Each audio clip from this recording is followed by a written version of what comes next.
தினத்தந்தியிலே தினப்பலன் என்ற ஒரு பகுதி வருகிறது, உங்களுக்கு தெரியும்.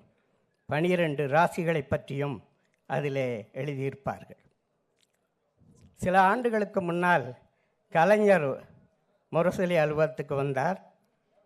ஆசிரியரை அழைத்து முரசொலியிலும் தினப்பலன் வெளியிட வேண்டும் என்று உத்தரவிட்டார். ஆசிரியருக்கு அதிர்ச்சி. முரசொலியிலா, தினப்பலனா என்று கேட்கிறார். அதற்கு கலைஞர் சொல்கிறார், தினந்தோறும் திராவிட முன்னேற்றக் கழகத்தின் கூட்டங்கள் எங்கெங்கு நடக்கிறது என்பதை கோர்வையாக ஒரே பகுதியாக தயாரித்து அதற்கு தினப்பலன் என்று பெயர் கொடுக்க வேண்டும். தினமும் கழகத்துக்கு பலன் கொடுக்கக்கூடியது என்பதால் அது தினப்பலன் என்று கலைஞர் அவர்கள் அப்பொழுது தினப்பலனை முரசொலியிலும் பார்க்கலாம்.